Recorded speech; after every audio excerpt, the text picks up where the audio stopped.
अपने चरम पर थी। गांव के बाहर वाले पुराने बरगद के पास बना छोटा सा चबूतरा धुंध में लिपटा हुआ दिख रहा था, जहां बैठे थे हरिया और भोला राम। रात इतनी शांत थी कि अपनी ही सांसों की आवाज किसी दूसरे के कदमों जैसी लग रही थी। भोला राम, ऐसी ठंडी तो कई सालों बाद पड़ रही है। याद है बचपन में हम इसी बरगद के नीचे आलू भूनते थे।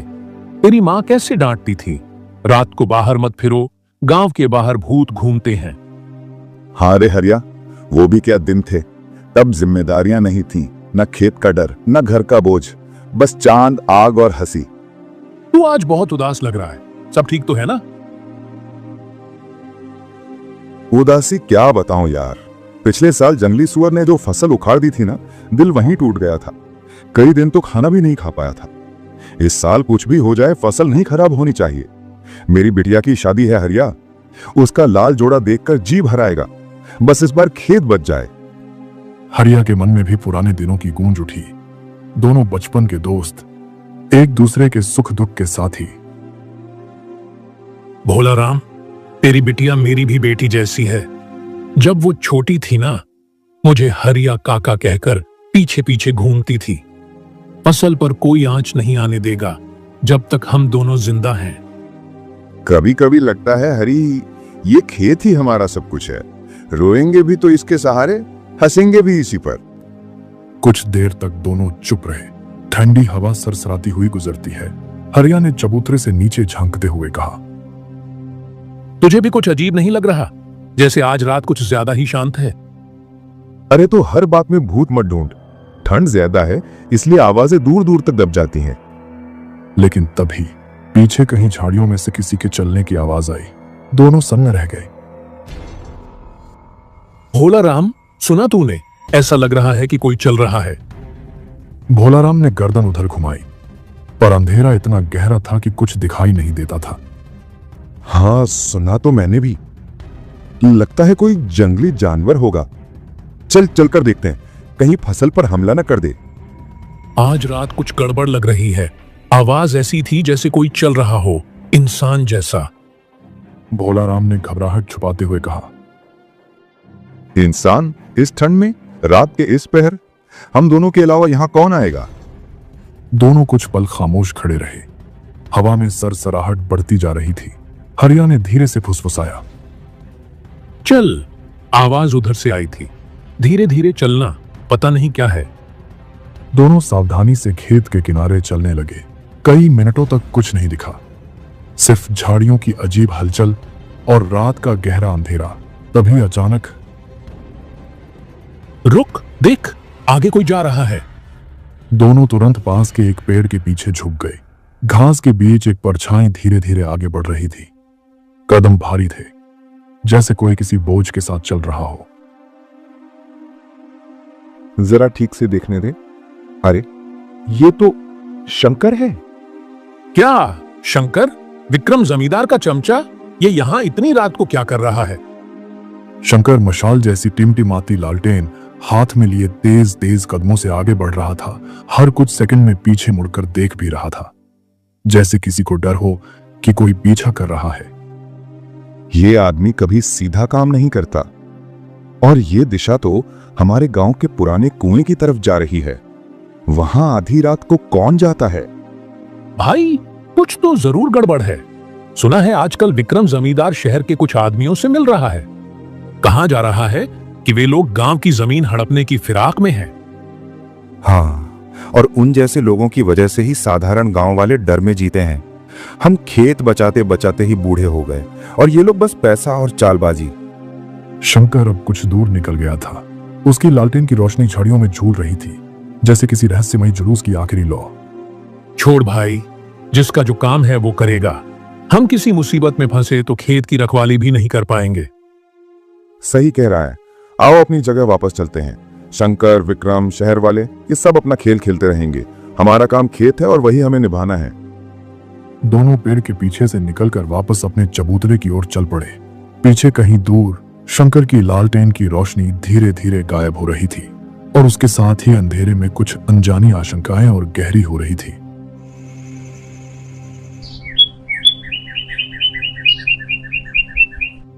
सुबह की पहली किरणें गांव की कच्ची गलियों पर गिर रही थीं, मगर आज गांव में वह शांत माहौल नहीं था। हर तरफ हलचल, फुसफुसाहट और दहशत पसरी थी। कुत्ते भी बेचैन होकर इधर उधर भौंक रहे थे। हरिया अभी भी चारपाई पर लेटा हुआ था, क्योंकि रात के उस घटना के बाद वे घर आ गए थे। तभी उसकी पत्नी सरला घबराई आवाज में पुकारती है, अजी सुनते हो? कितनी देर तक सोते रहोगे? गांव में बड़ी अनहोनी हो गई है। क्या हुआ सरला? सुबह सुबह किस बात की घबराहट है? वो राधा, मोहनलाल की बेटी, उसकी हत्या कर दी किसी ने।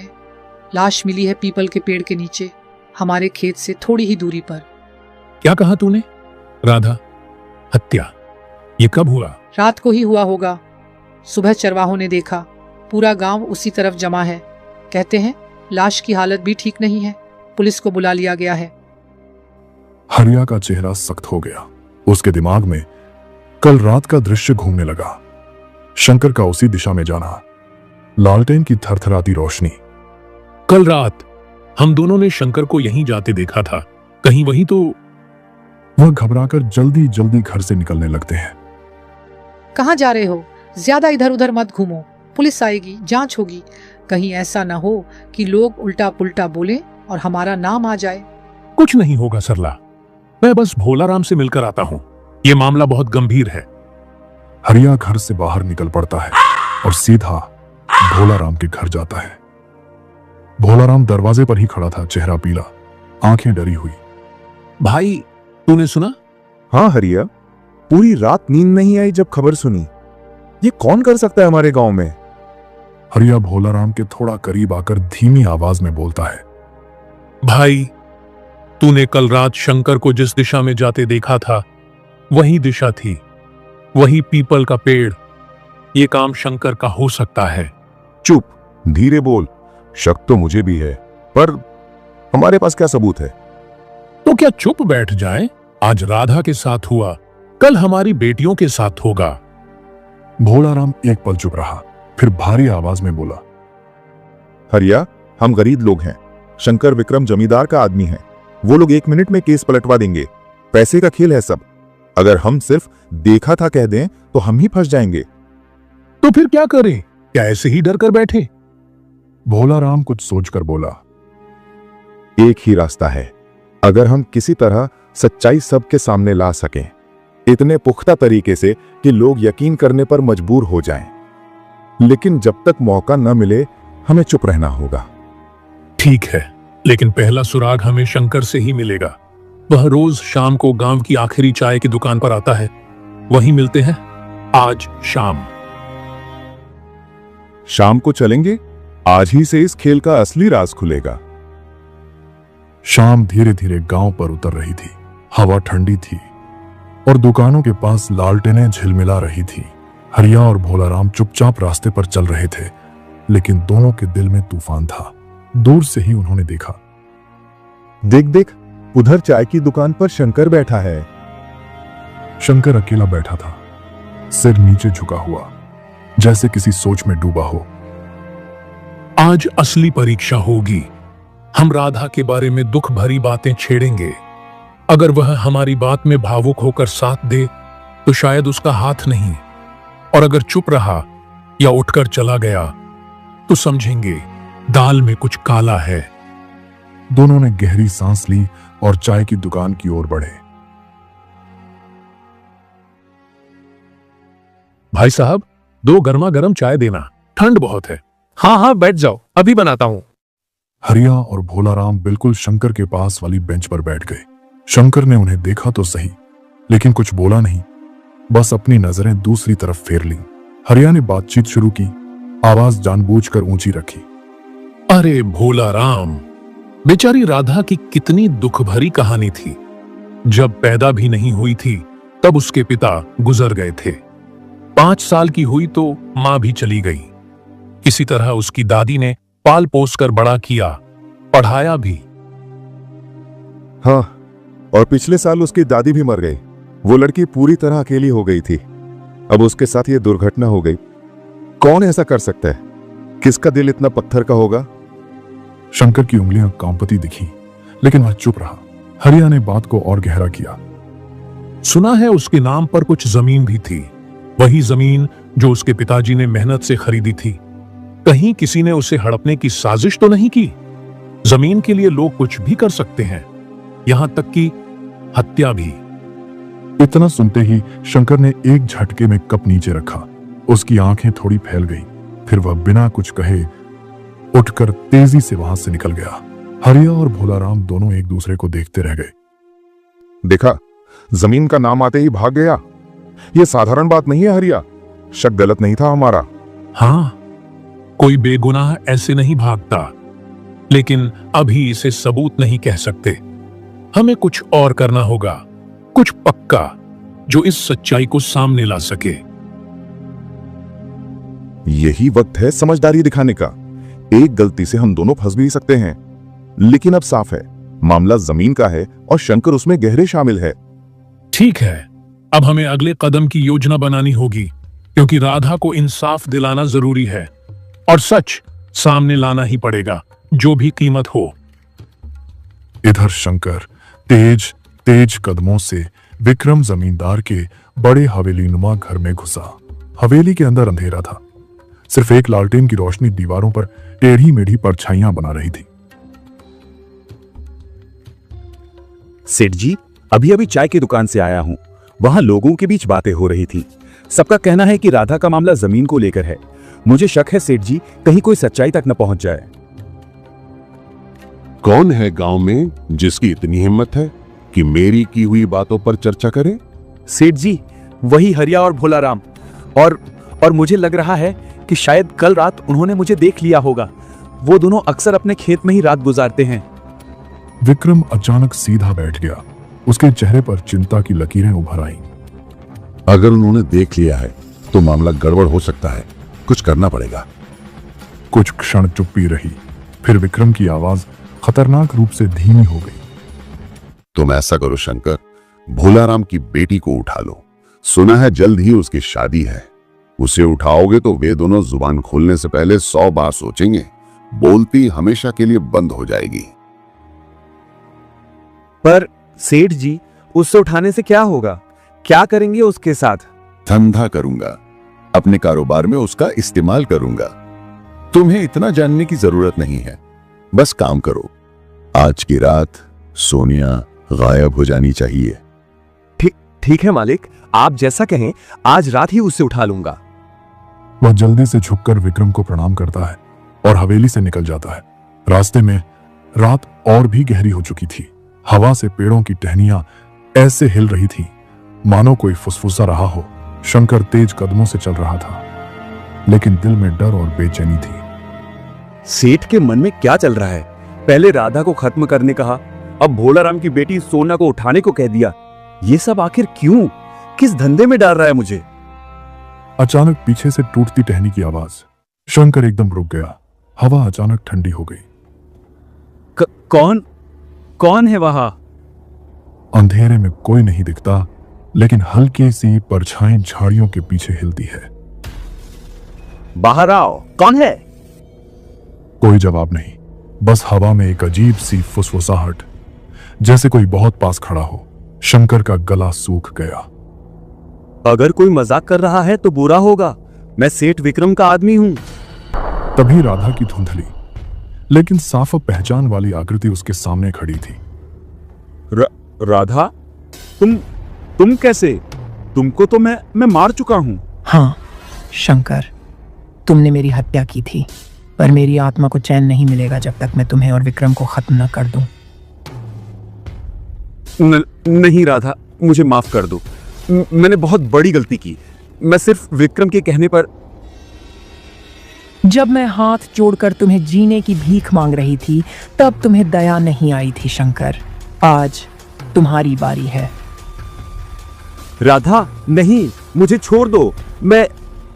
लेकिन वाक्य पूरा होने से पहले राधा की आत्मा एक ठंडी हवा की तरह उसके चारों ओर घूमी और अचानक एक चीख गूंजी और शंकर का शरीर जमीन पर गिर पड़ा।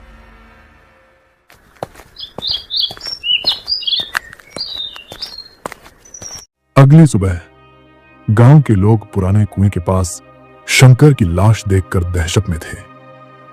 किसी को समझ नहीं आ रहा था कि यह सब इंसान का काम है या किसी अदृश्य ताकत का।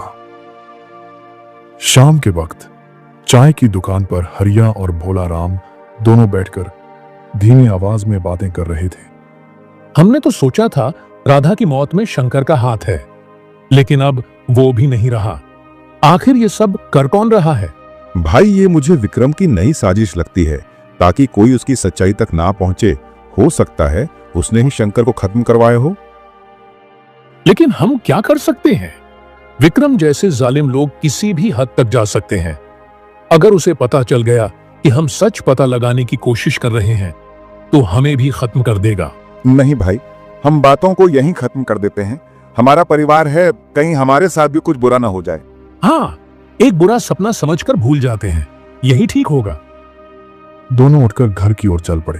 रात उतर आई थी, हवा में एक अनजाना डर तैर रहा था। तभी उनके पीछे किसी ने बहुत धीमे लेकिन साफ कहा, हरिया, भोलाराम, रुको। दोनों एकदम रुक गए। पीछे मुड़कर देखा, सड़क पर कोई नहीं था, बस हवा बह रही थी। कौन है? ये आवाज कहां से आ रही है? धीरे धीरे धुंध के बीच से राधा की आत्मा प्रकट हुई। चेहरा शांत पर आंखों में आग। काका, मैं राधा हूँ। मुझे विक्रम और शंकर ने मिलकर मार डाला था, मेरी जमीन हड़पने के लिए। भोलाराम की आंखों में सदमा और गुस्सा दोनों आ गए। हरिया, हमारा शक सच निकला। ये सब विक्रम की ही साजिश थी। वो दुष्ट, वो राक्षस। शंकर को मैंने खत्म कर दिया है, अब सिर्फ विक्रम बचा है। जब तक उसे मिटा न दूं, मेरी आत्मा को चैन नहीं मिलेगा। पर बेटी, तुम चाहती क्या हो हमसे?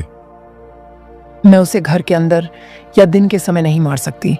उसकी ताकतें और घर की तांत्रिक रक्षा मुझे रोकती हैं। तुम दोनों को उसे किसी भी तरह बाहर निकालना होगा। ये कैसे करेंगे हम? हम तो साधारण किसान हैं। नहीं भाई, ये हमें करना होगा। ये हमारे गांव का सवाल है, हमारी बेटियों का सवाल है। आज राधा के साथ हुआ, कल किसी और राधा के साथ भी हो सकता है। इन जैसे राक्षसों के लिए कोई जगह नहीं है। ठीक है, हम तैयार हैं।